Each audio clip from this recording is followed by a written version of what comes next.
வணக்கம் நண்பர்களே, நான் ராகவேந்திர ஆரா. இது ஆரா அப்டேட்ஸ். நாளை ஆகஸ்ட் 22ஆம் தேதி திராவிட முன்னேற்ற கழகத்தின் செயற்குழு கூட்டம் அறிவாலயத்திலே நடைபெற இருக்கிறது. அது பற்றியும் பாஜகவின் முன்னாள் மாநில தலைவர் அண்ணாமலை ஓரிரு நாட்களுக்கு முன்பு ஒரு நிகழ்வில் பேசிய போது குஜராத் மாடல், குஜராத்தை மையப்படுத்திய மத்திய அரசு என்று மிக கடுமையாக மோடியையும் அமித்ஷாவையும் விமர்சனம் செய்திருக்கிறார். இதற்குரிய ரியாக்ஷன்கள் என்ன என்பது பற்றியும் இந்த விஷயங்களை பற்றியும் இன்றைய வீடியோவிலே நாம் பார்க்க போகிறோம். முதலில் ஆகஸ்ட் 22ஆம் தேதி திராவிட முன்னேற்ற கழகத்தின் செயற்குழு கூட்டம் அக்கட்சியின் தலைமை அலுவலகமான அறிவாலயத்திலே நடக்க இருக்கிறது. செயற்குழு கூட்டத்திலே என்ன முக்கியத்துவம் என்ற எதிர்பார்ப்பு அறிவிக்கப்பட்டதிலிருந்தே அதிகரித்து வருகிறது. அதாவது 2026 சட்டமன்ற தேர்தலில் திமுக தோல்வி அடைந்த நிலையில் அந்த கட்சியின் கீழ்மட்ட நிர்வாகிகள் வரைக்கும் சென்று கட்சியின் தலைவர் ஸ்டாலின் அமைத்த டீம் போய் சேர்ந்து நிறை குறைகளை அவங்க கருத்துக்களை கேட்டாங்க. அதன் அடிப்படையில் மாவட்ட சீரமைப்பு பற்றிய ஒரு ஆய்வுக்குழுவையும் முன்னாள் முதலமைச்சர் திமுக தலைவர் ஸ்டாலின் லண்டன் போவதற்கு முன்னாடி அமைச்சாரு. அந்த குழுவும் கூடி அதுவும் ஸ்டாலின் அறிக்கை கொடுத்துட்டாங்க. ஆனாலும் திமுகவில் தொண்டர்கள் எதிர்பார்க்கக்கூடிய மாற்றம் பற்றிய அறிவிப்பு இன்னும் வரவில்லை. 2 தொகுதி ஒரு மாவட்டம் என்ற நிலையில் ஒரு முடிவெடுக்க போவதாக செய்தியில் வந்துகிட்டே இருக்கே தவிர திமுக தலைமையில் இருந்து எந்த அறிவிப்பும் வரல. இந்த நிலையில்தான் செயற்குழு கூட்டம் நாளை நடைபெற இருக்கிறது. இந்த செயற்குழு கூட்டத்தில் கிட்டத்தட்ட 500 பேர் மாவட்ட செயலாளர்கள், ஒவ்வொரு மாவட்டத்திலே இருக்கக்கூடிய தலைமை செயற்குழு உறுப்பினர்கள், திமுகவில் இருக்கக்கூடிய 20க்கும் மேற்பட்ட அணிகளின் மாநில செயலாளர்கள் மற்றும் துணை செயலாளர்கள், அதுக்கப்புறம் சிறப்பு அழைப்பாளர்கள், சட்டமன்ற உறுப்பினர்கள், நாடாளுமன்ற உறுப்பினர்கள், இவர்கள் அனைவரும் கலந்து கொள்ளக்கூடிய ஒரு அமைப்பு தான் திமுக செயற்குழு கூட்டம். இந்த கூட்டத்தில் மாவட்ட மறுசீரமைப்பு பற்றி அந்த குழு கொடுத்த ரிப்போர்ட், அதன் அடிப்படையில் விவாதம் நடக்கும் என்று எதிர்பார்க்கப்படுகிறது.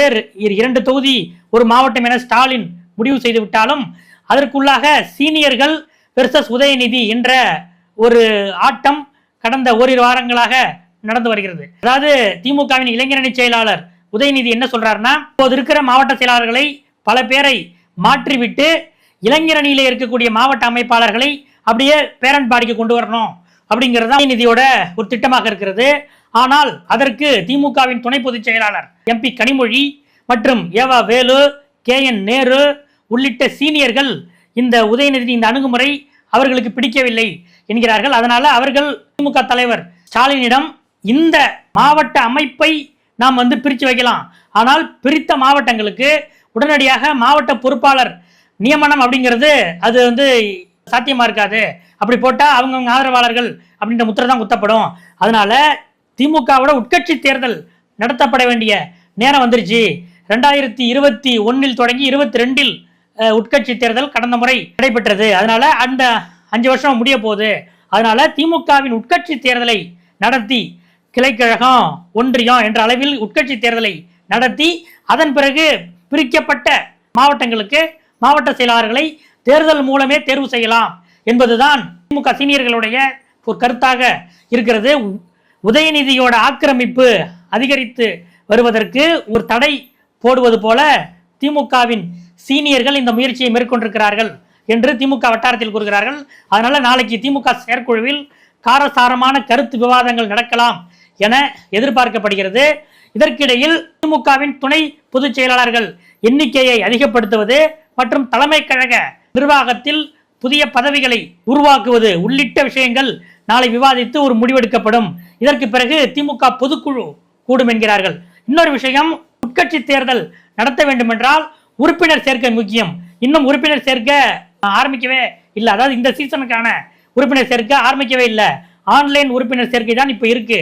அதனால உறுப்பினர் கார்டும் இன்னும் விநியோகிக்கப்படல. அதனால உறுப்பினர் சேர்க்கை பற்றிய அறிவிப்பும் நாளைய செயற்குழுவில் வெளியிடப்படலாம் என்ற ஒரு கருத்து அறிவாலய வட்டாரத்தில் உலவுகிறது.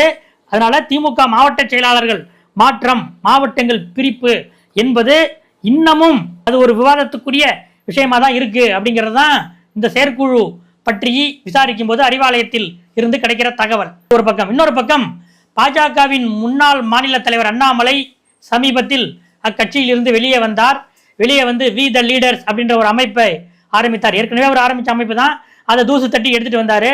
அதுல லட்சக்கணக்கான உறுப்பினர்கள் சேர்றாங்க அப்படின்லாம் ஒரு பெரிய அளவுல ஊடகங்கள்லாம் அவருக்கு, டிஜிட்டல் ஊடகங்களில் அவருக்கு ஒரு செட்டப் இருந்தது.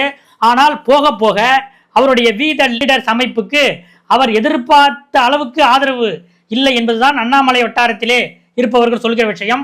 இந்த நிலையில் கடந்த ஓரிரு நாட்களுக்கு முன்பு இந்தியா டுடே ஊடகத்தின் ஒரு நிகழ்ச்சியிலே அண்ணாமலை கலந்து கொண்டு தன் கருத்துக்களை எடுத்து வைத்தார். அதாவது பாரதிய ஜனதா கட்சி மாநில அளவிலான ஆளுமைகளை ஊக்குவிக்க மறுக்கிறது என்ற ஒரு புகாரை அவர் முன்வைத்தார்.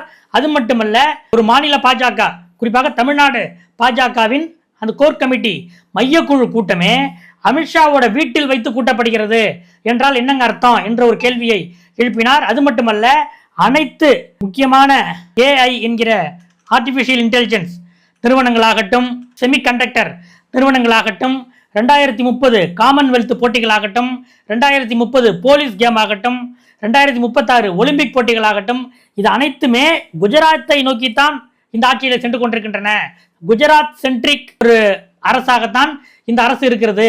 மோடியும் அமித்ஷாவும் இதை குஜராத் சென்ட்ரிக் அரசாக நடத்துகிறார்கள் என்று பல மாநிலங்கள், இந்தியாவில் இருக்கிற மற்ற மாநிலங்களுக்கு முக்கியத்துவமும் சம வாய்ப்பும் இல்லை என்ற ஒரு குற்றச்சாட்டை கடுமையாக அண்ணாமலை வைத்திருக்கிறார்.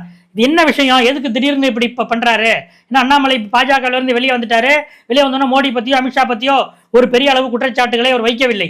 இந்த நிலையிலே சமீபத்தில் சென்னையில் நடந்த சுற்றுச்சூழல் பேரணியில் கூட அமித்ஷா என்ன டெல்லியில 3 வருஷம் இருங்க அப்படின்னு சொன்னாரு. ஐயா அதெல்லாம் வேணாம் ஐயா, எனக்கு தமிழ் மக்கள் தான் வேணும், தமிழ்நாடு தான் வேணும் அப்படின்னு சொல்லிட்டு நான் இங்க வந்துட்டேன் அப்படின்லாம் சொன்னாரு. இந்த நிலையில் அண்ணாமலை ஏன் இப்படி மோடியையும் அமித்ஷாவையும் நேரடியாக தாக்குகிற ஒரு முயற்சியிலே இறங்கி இருக்கிறார் என்று விசாரித்த போது அண்ணாமலை மீது டெல்லிக்கு ஏகப்பட்ட புகார்கள் அவர் மாநில தலைவராக இருந்த போதே சென்றன. அவர் மாநில தலைவர் பதவியிலிருந்து அகற்றப்பட்ட பிறகும் அவருடைய சொத்து உட்பட பல்வேறு விஷயங்கள் பற்றி டெல்லிக்கு பல புகார்கள் சென்றன.